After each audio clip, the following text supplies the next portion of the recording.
થરાદ તાલુકા કિસાન સંઘર્ષ સમિતિ દ્વારા નાયબ કલેક્ટરને આવેદનપત્ર આપ્યું।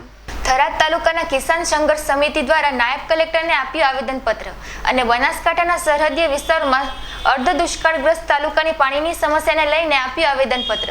થરાદના નર્મદા કમાન્ડ એરિયામાં 97 સમાવેશ કરવાની માંગ છે।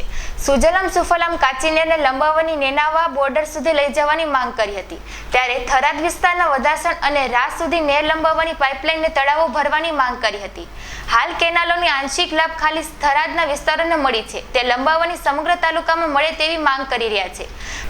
રાજ્ય સરકારના સુજલામ સુફલામના પરિપત્રને કરી હોડી, જો માંગ નહીં સંતોષાય તો ગાંધી ચિંધ્યા માર્ગે આંદોલનની ચીમકી ઉચ્ચારી હતી। પ્રાંત કચેરીએ કિસાન સંઘર્ષ સમિતિ માટે અમે આવેલા પાણીની રજૂઆત કરવા। અમારે સુજલામ સુફલામમાં પાણી અગાઉ ચાલુ કર્યું હતું તો કોલમાં મેળવી નથી પડી અને હવે એમણે પાણી બંધ કરવાથી અમારે કોલમાં વધારે બે કોલમાં વધારવી પડી છે।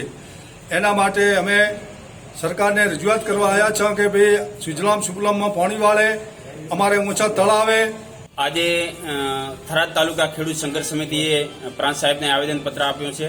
આવેદનપત્ર એ બાબતનું આપ્યું છે કે ગત તારીખમાં આપણા નાયબ મુખ્યમંત્રી નીતિનભાઈ પટેલે પાણી છોડવાની જાહેરાત કરી હતી અને એ પાણી 11,834 ક્યુસેક ફૂટ પાણી, જે એટલો મોટો જથ્થો પાણી છોડવાની વાત કરી હતી, એમાં જાહેરાતમાં એમને ચોખ્ખો ઉલ્લેખ કર્યો હતો કે તળાવો ભરવામાં આવશે અને નદીમાં છોડવામાં આવશે।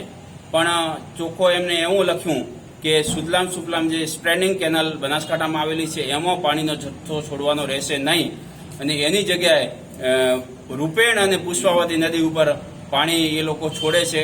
જીગરમાળી, બનાસકાંઠા।